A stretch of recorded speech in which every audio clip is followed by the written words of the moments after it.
किसी भी पेरेंट की सबसे बड़ी चिंता होती है अपने बच्चों की एजुकेशन। और अगर आपका सपना अपने बच्चों को विदेश की किसी यूनिवर्सिटी में पढ़ाना है तो टेंशन अलग लेवल की होती है। एजुकेशन वेल्थ स्टार्टअप जिंक एक ऐसी कंपनी है जो पेरेंट्स को बच्चों के फॉरेन एजुकेशन के लिए पैसा जमा कराने में मदद करती है। कंपनी ने हाल ही में नेक्सिस वेंचर पार्टनर से लगभग $25 मिलियन की सीड फंडिंग जुटाई। इस सीड फंडिंग राउंड में करीब करीब कई सारे निवेशकों ने हिस्सा लिया, उसमें से कोना कैपिटल जैसे नाम भी उभर कर आए हैं। यहाँ पर इस कंपनी की खासियत क्या है और इस कंपनी को शुरू करने के पीछे मकसद क्या था, ये समझना जरूरी है। दरअसल इसके फाउंडर पेयू क्रेडिट के चीफ एग्जीक्यूटिव और पेसेंस के फाउंडर रह चुके हैं। आज उन्हीं से बातचीत होगी और उन्हीं से समझेंगे कि जिंक करती क्या है और ये फंड राउंड जो फंड रेस हुआ है उसका इस्तेमाल कैसे होगा। मेरे साथ कंपनी के फाउंडर और सीईओ प्रशांत रंगनाथन जुड़ गए हैं। प्रशांत, स्वागत है आपका सीएनबीसी आवाज पर। बच्चों की पढ़ाई और उसके लिए पैसा इकट्ठा करना is one of the top most saving related incentive लोगों के पास जो रहता है, तो आई थिंक उसी से जुड़ी हुई आपकी कंपनी है। मुझे बताइए आपकी कंपनी का प्रोपोजिशन क्या है, आप कैसे मदद कर रहे हैं लोगों की? फर्स्ट ऑफ ऑल नमस्ते। आपने जो बोला बिल्कुल ठीक बोला। देखो, हम भारतीय हैं। हम बच्चों की एजुकेशन पे काफी इम्पोर्टेंस देते हैं। ये पहले भी ट्रू था और अभी भी ट्रू है और आगे जाके भी बिल्कुल ट्रू रहेगा। ये तो वो बोलते हैं ना, there's some things that will not change, and I think this is one of those ground truths that we as Indians and South Asians place a great amount of emphasis on our child's education, and I think that's proven to be a great asset for the nation and for the globe as a whole. मैं जब PayU में था, PayU credit में था, मैं customers को काफी phone करता था पूछने के लिए कि आप क्यों लोन ले रहे हैं और हमसे क्यों लोन ले रहे हैं। एंड काफी बार हमको ये मालूम पड़ता था कि पेरेंट्स लास्ट मिनट में बच्चों के एजुकेशन के लिए लोन ले रहे हैं और उनका मानना ये था कि ये लोन नहीं है, ये तो बच्चे पे इन्वेस्टमेंट है। तो उनका माइंडसेट बिल्कुल अलग था। एंड तो मेरे को लगा कि अगर कोई हाई इंटरेस्ट में लोन भी ले रहे हैं और उसको मानते हैं कि एक्चुअली ये लोन नहीं है, ये बोझ नहीं है, बट ये बच्चे की परवरिश के लिए एक काफी बड़ा इन्वेस्टमेंट है, तो उसका माइंडसेट ही अलग है। तो मैंने पेयू छोड़ने के बाद थोड़ा और इस पे काम किया, काफी रिसर्च किया और मेरे को लगा कि इस सेगमेंट में काफी कुछ चीजें लोगों को टाइम में मालूम ही नहीं पड़ता है कि काफी लोगों को ये भी मालूम नहीं है कि अगर उन्होंने पहले से ही, जब बच्चा 8वीं क्लास में है, 9वीं क्लास में है, उस पर प्रेशर डालने के बजाय उसको अगर ये दिखाया जाए कि वो उस लाइफ में काफी कुछ पढ़ने को है, काफी कुछ करने को है, तो वो बच्चा can come into their own in a very beautiful way and can flourish in areas of study that may not be very obvious to the parents or to the child given the current regional setup. तो globally अगर हम देखें तो there is a lot of opportunity for us Indians who are very hardworking citizens of the world. तो मेरे को one part ये ज्ञान लेके आना था और ज्ञान काफी फ्री में बांटना था। इंडिया में ये हम जो अमृत काल की बात करते हैं, हमारे हर साल 1.2 करोड़ बच्चे हाई स्कूल ग्रेजुएट करते हैं।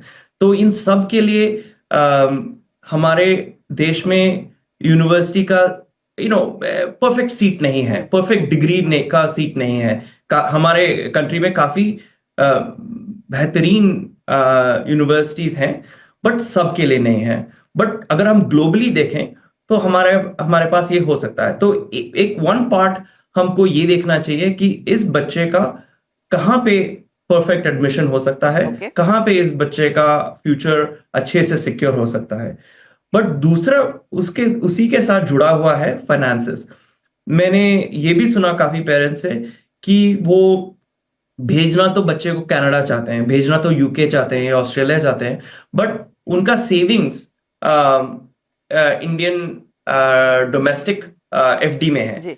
तो मैं उनसे ये बात करता हूं कि आपने तो पहले ही सोच रखा है कि आप बच्चे को ऑस्ट्रेलिया भेज रहे हैं या यूके भेज रहे हैं या कनाडा भेज रहे हैं, यूएस भेज रहे हैं, तो आप रुपीस में क्यों सेव कर रहे हो? मैं तो हर पेरेंट को एफएक्स ट्रेडर तो नहीं बनाना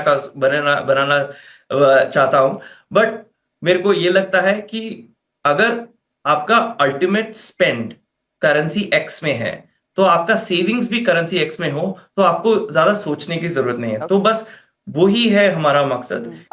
तो हाँ। How are you different from what is already existing in the market? जिंक पर क्यों आए कोई? So very good question. So, look, first of all, I think we have a few licenses out of Gift City, which is a newly minted, economic free zone for India, which allows Indians to create dollar assets, Right. So I think that is a very big strength for the country as we move forward. In one part, when people typically think about education saving, they're thinking about education saving in the local currency, which is the Indian rupee, right? But like I mentioned, if you're looking to send your child overseas, you should be either in the reserved currency, which is the US dollar today, or in the currency of the ultimate expenditure. And you're not looking to beat inflation of India at that point. You're actually looking to beat inflation or keep up with the growing costs in that particular nation. So if you're in the British pound, you're trying to beat inflation in the British pound. If you're in the US dollar, you should try to beat the inflation in the US dollar. So again, I think it's very important for parents, given how important education is for them as a purpose, to not try to over index on the return, but on the risk adjusted return. So that's really important. You want to ultimately get your child to that university, and that is the objective. So you're not trying to time the market, game the market, juice out maximum returns. You're not trying to be an FX trader. You're actually effectively trying to stay in the currency that you ultimately want to spend. So उस हिसाब से zinc काफी different है। हम एक तो हर parent को systematically educate करते हैं कि इसका प्रोज एंड कॉन्स क्या है। लाइक अगर आप डॉलर में सेविंग कर रहे हो, उसका प्रोस क्या है, उसका कॉन्स क्या है। अगर डॉलर में सेव कर रहे हो तो 18% या 20% का रिटर्न मत एक्सपेक्ट करो, बट डॉलर में इन्फ्लेशन भी 3-4% पे है, तो उसको डेफिनेटली बीट करो। तो हमको श्योरिटी डिफाइन करना है और उसके हिसाब से चलना है। The second part is trust. तो एक तो द रीजन हमने गिफ्ट सिटी पिक किया है अपना जुरिस्डिक्शन के लिए, क्योंकि इसमें इंडियंस का कंफर्ट है, इसमें इंडियंस का ट्रस्ट बनता है, because it is still ultimately under the government of India. We are not exporting your capital out to another foreign nation where you're not 100% sure of the regulatory environment or the associated jurisdiction. So that's the other reason. And lastly, the fund we have built. हमने जो ये fund बनाया है, हमने purpose driven बनाया है।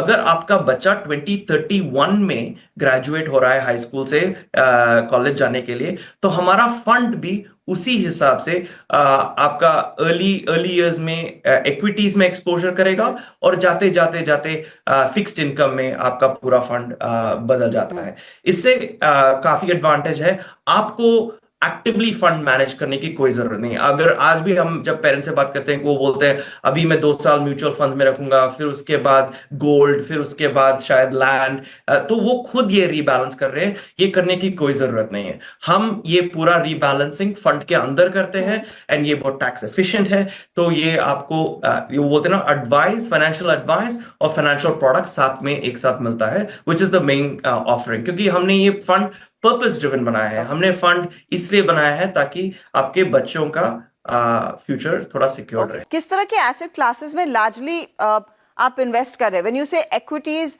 M I looking at कि मैं आपके पास आऊंगी तो आप बोलेंगे देखिए नैस्डैक की इन कंपनियों में हम निवेश कर रहे हैं, या फिर दूसरे देशों की ये अच्छी कंपनियां कर रही हैं, वहां पर एक्सपोजर लिया जा रहा है, और are you backing on NASDAQ ETFs? What is the way of this investment जब इक्विटीज की आप बात करते हैं, या फिर आप क्या ग्लोबल बॉन्ड्स में एक्सपोजर ले रहे हैं? How are you playing it out? Now the beauty of being a fund that is domiciled outside of India is that you have the whole world, right? So आपने बोला ये Nasdaq है, हाँ काफी Nasdaq है, but it's not limited to the Nasdaq from an equities perspective. It is in fact actively playing out equities that are global in nature, and it's actively managed.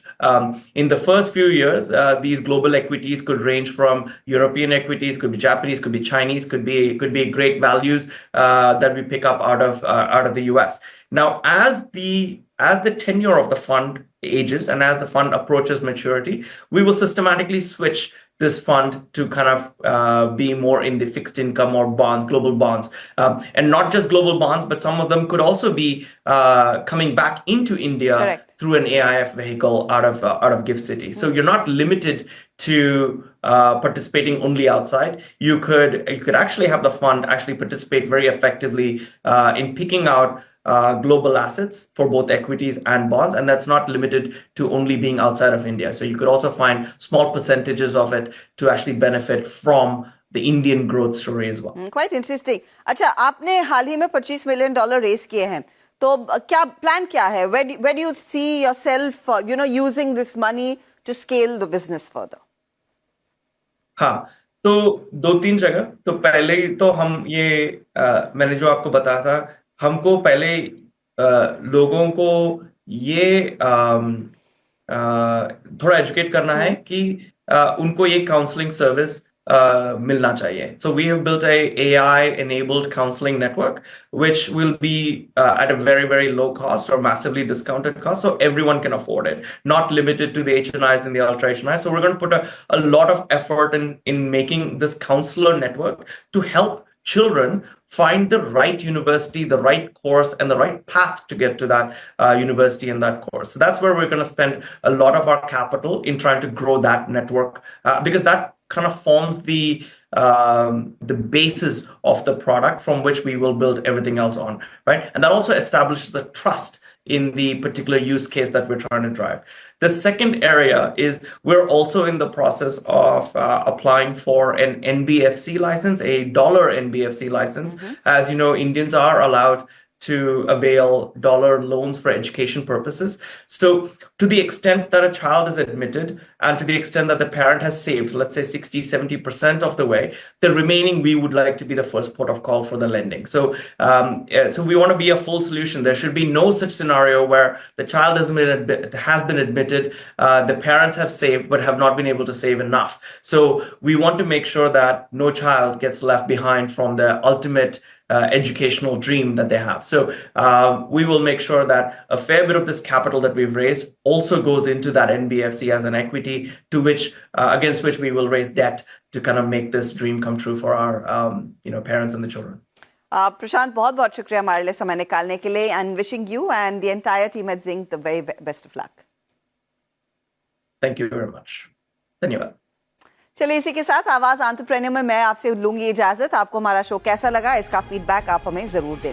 अगले हफ्ते फिर मुलाकात होगी. Good bye, take care.